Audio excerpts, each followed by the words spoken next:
guys, good morning. So we're still here in Tokyo, and for today we just had our breakfast, our buffet breakfast in our hotel. And for today's video, we're going to the Meiji Shrine and other famous attractions here in Tokyo. And okay, right now we're going to Asakusa Line.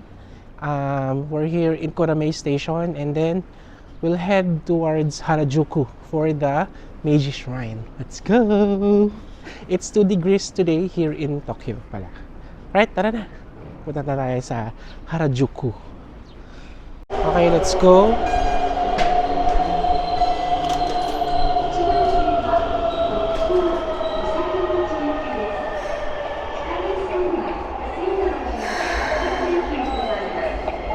Ito na. Ito ba? Oo, platform 1.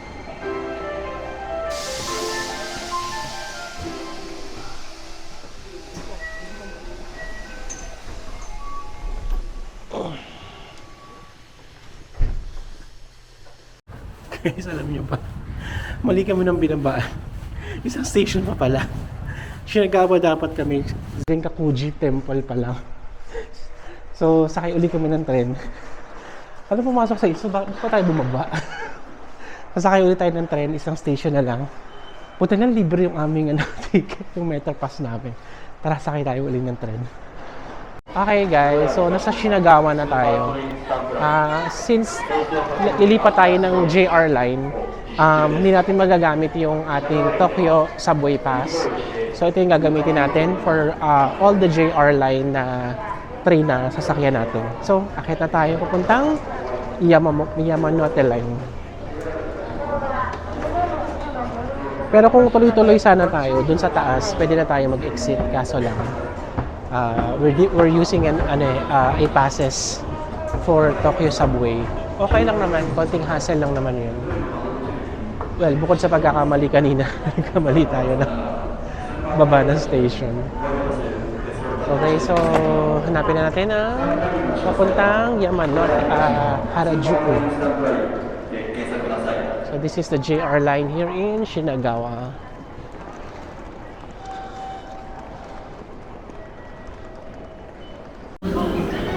So we are now here in the JR line. So the next train will arrive at 8:20. Ano oras na, love?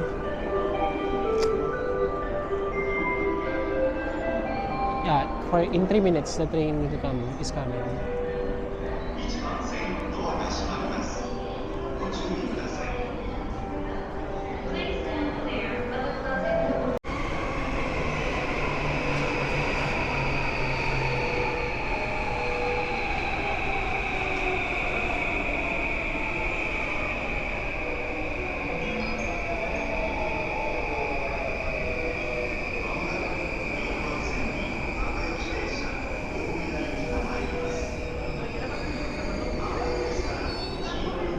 Mabilis tong tren na to. Puka. Patayo na lang. Tayo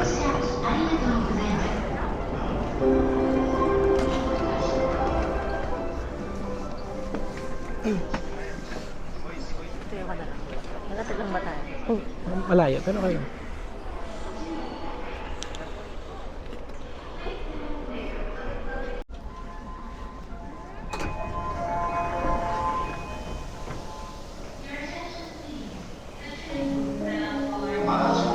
Okay guys, we are now here in Harajuku and we are going here. So it says here West Exit daw. West Exit. So we're looking for West Exit for the Please stand clear of the closing doors. for the Meiji Shrine or Meiji Jinju. Tama ba ako? Meiji Jinju. Parang Jinju. Ayan, Meiji Jinju Shrine. West Exit. So, tara na! Okay, exit na tayo sa JR Yamanote Line for the West Exit. Okay.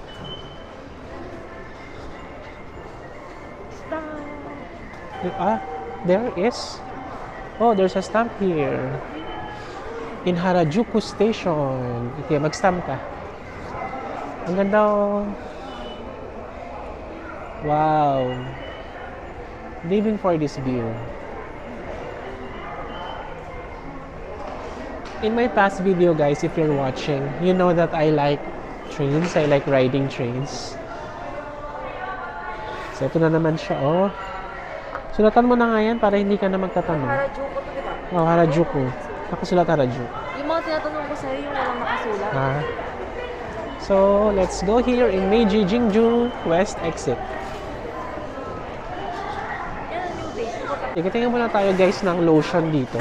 Naubos na kasi yung lotion namin. Nag-dry yung aming balat dito sa ano.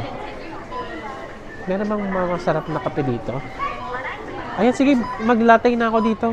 May ice latte. So, let's buy ice latte. Wow, may Tokyo cheese. Tokyo Milk Factory dito, oh. Wow. Ito mo, may ano lang, oh. Tokyo Milk Cheese Factory. Ice latte? Exactly. I Regular. latte regular. Yes, Yeah, yes. Okay, thank you. So, let's get some latte muna. Regular. So, lagay natin dito. Okay. Ice latte regular.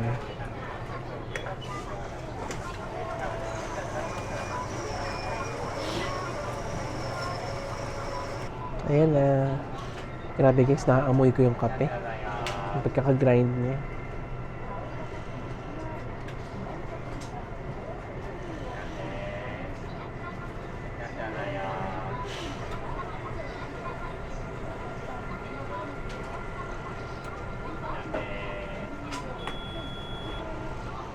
Okay, done. 2 gum syrup.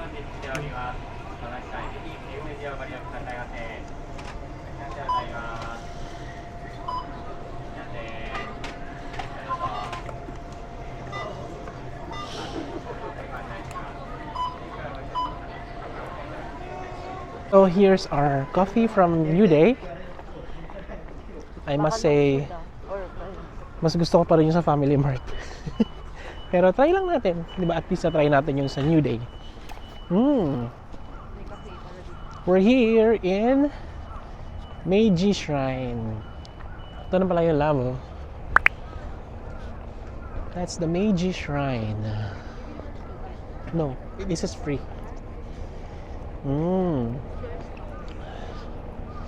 Wow.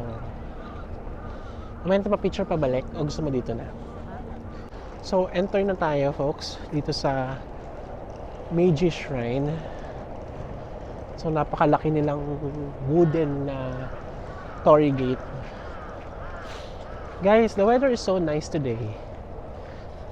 It's a single digit but it's sunny. Kaya, okay lang. Just be aware to make sure you bring your cream when you go here in Japan, especially winter and spring. Because for us, you know, tropical people, we're not used to this kind of weather. If our skin is dry, it may irritate, no? Like my feet is being irritated na ngayon because of the scratches that I'm making. So make sure you bring your own cream, extra cream, okay? Also, sun protection because it's cold and if it's sunny, you won't feel that the sun is burning your face. Just like mine, no? My face is burned when we were in I think it's Monkey Park and in Togakoshi Shrine. There was a portion there that it was so sunny and it's very cold, so I didn't notice that my face was being burnt na pala by the sun. Kaya make sure you bring your cream for your body and of course sun protection. Okay, let's continue walking. Mabahaba itong lakaran na to. Okay, let's walk. By the way, if you haven't heard, this is free. Entering this shrine is free. Okay, let's go. So, like what I've said kanina, no? So itong shrine na to is dedicated to Emperor Meiji and his consort. And yung mga nakita nyo mga barrel of sake kanina is being donated yearly by the sake brewer all over Japan to commemorate Emperor Meiji. So Emperor Meiji was the parang father of modernization here in Japan. So he introduces yung mga different industries here in Japan. Kaya yung mga sake na yun is one of those industries that he introduced. Kaya consecrate yung mga sake na yun here in the shrine every year. So in front of it naman are the wine. So since Emperor Meiji is the lives modernized thing during their time, so he introduces using Western ideas. Thus, those wines are being donated and consecrated here in Meiji Shrine, all the way from France. So, he always introduces Western things here in Japan, like using Western clothes, using Western things in his personal life, and then introducing it to the public. So, just a quick idea or history about Emperor Meiji. So let's now go inside. So this one now, guys, is the biggest wooden torii of the Myojin style in Japan. Okay, so laki nga naman yan, and it's all wood, and it's original, no? Halata naman, preserve lang siya. So ito na yung papasok ng Meiji Shrine. Hindi ko alam kung yun na yun, but na-enjoy ko naman yung maglakad-lakad dito dahil malamig. Just make sure that you're protected. Like us, meron kaming gloves na 2,000 yen sa Family Mart. Nabudol kami dyan. Akala namin 500 yen lang. Nung binayaran namin 2,000 yen pala isa. Hindi, 1,990 isa. 'Di ba? Pero nagamit naman namin siya ng matindihan. Sinulit namin. So lakad na tayo. Okay, we're now entering Meiji Shrine, and I think this is it. Oh my god, guys, there's a photo shoot here.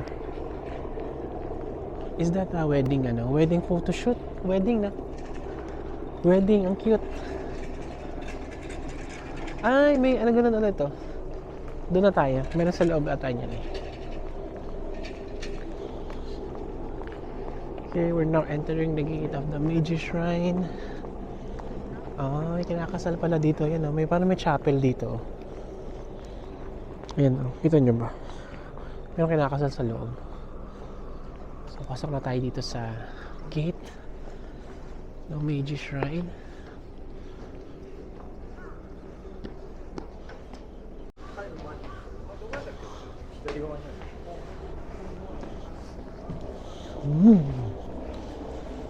Wow.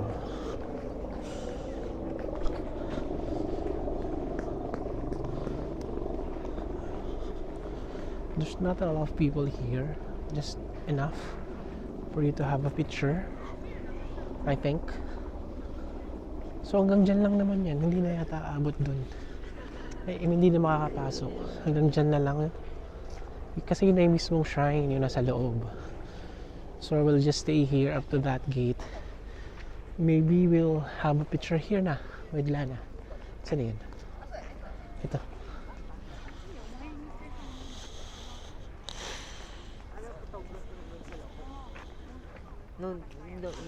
So I guess pwede naman lumapit doon. Lapit tayo doon. Doon lang tayo sa mga yung meron mga fortune telling something.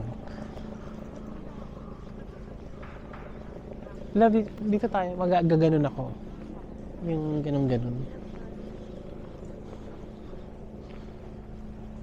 So, not allowed daw doon ng picture. Dito tayo sa gilid. Para allowed. Dito sa gilid, merong mga parang prayer tablets na tinatawag.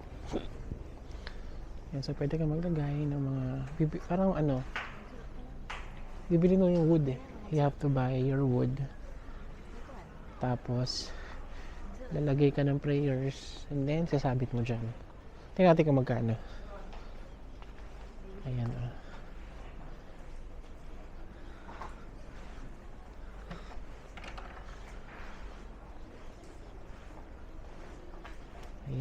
daming mga prayers. Maglagay kaya tayo. How much kaya? Check natin kung magkano.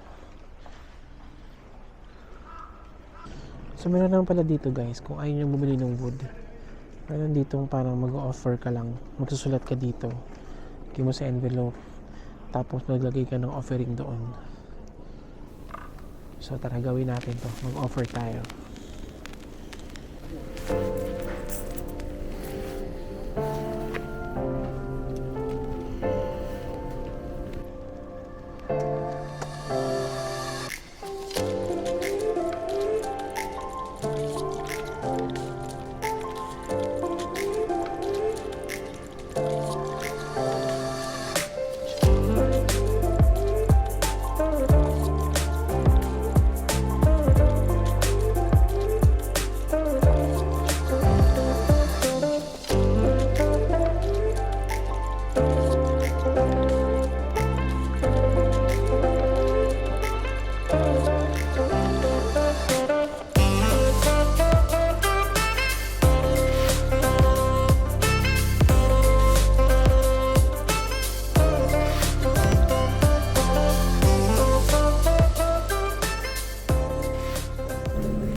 Okay, ngayon naman guys, magpamajuki tayo. 100 yen lang din ito. Bigyan mo ako. Saan ka magabayan? Ito. Ako na. Wait lang. So magpamajuki.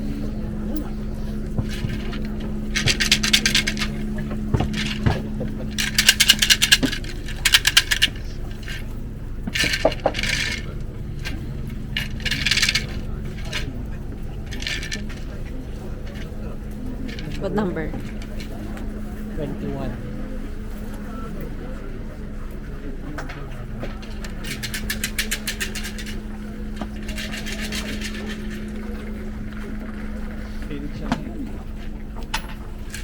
So number 20. It's not actually a fortune or what, but it's a parang it's it's a quote for you today. Diba parang ganun. Basahin ko lang guys If you fail to keep up with others on your life journey, do not fail to tread onwards on your own rightful path. Wow. And they have a nice paper, oh. Para pwede nga siyang bookmark. Nice. So, I will keep this.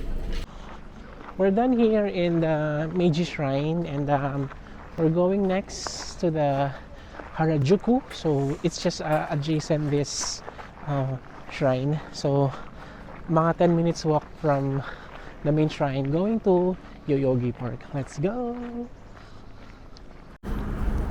We're now entering Yoyogi Park, and this is one of the famous park here in Tokyo because it's just beside the Meiji Shrine and just right outside Harajuku Station. And this park is famous especially during spring season because of its cherry blossoms. There's a lot of trees here that will blossom during the months of March to April. So we're not expecting any cherry blossoms today, but we just want to stroll the park and see it for ourselves. Alright, so let's go inside. So let's check out the map of Yoyogi Park. So we are here. So how do we do this ba? So let's just make a turn here, and maybe here, and then back here na. Paikot. Okay, so let's go to the Rose Garden, and then maybe ito na lang, big fountain. Paikot tayo. Alright, so I think we're up to here. Here. Yes. Dito pala. Okay, let's go to the Rose Garden.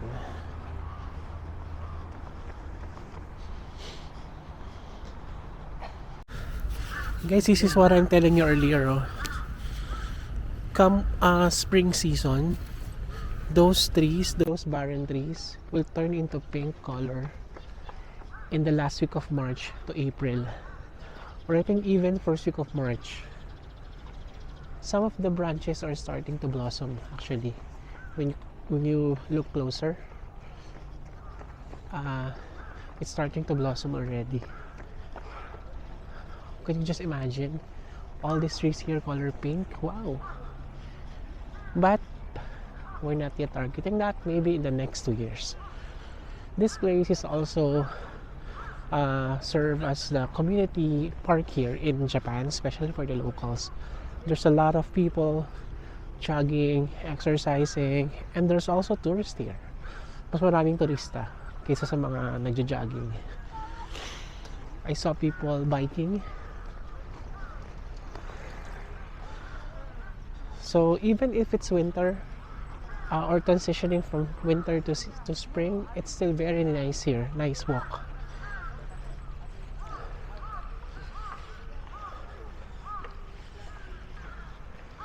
So we're entering the rose garden, but there's no rose yet. Yan subong pa lang yung mga rose. Sa spring season yan. Ayan puro rose yan pagka spring. But of course, it's winter. There's no roses yet. Okay, so ikot lang tayo dito. Tapos balik na tayo dun. Then we'll go to Harajuku. Ganda ganda guys. And itong park na to libre ha, wala itong bayad.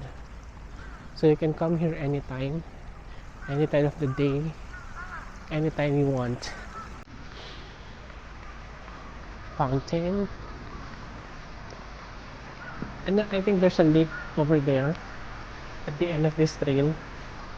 And then we're gonna turn right to go back. But malaki pa to hanggang doon pa Pero sis pareho na naman dahil nga mga barren trees sila. Sila na naiwan pala. Yan sila naglalakad. Let's go!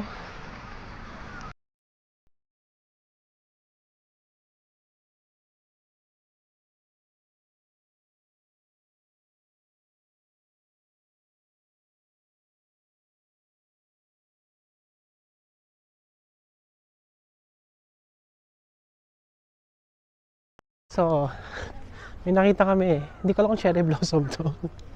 Pero mukha naman cherry blossom. Ayan may patikim na dito ng spring season. Doon ang ganda pink na pink yun doon Wow, ito. Andito lahat ng tao pala. Ayan, ito rin Wow. Sakura season na. Here in Japan. Galing guys, nagpakita siya na hindi na rin na-expect. Ito nga ang cherry blossom. Ayan guys nice.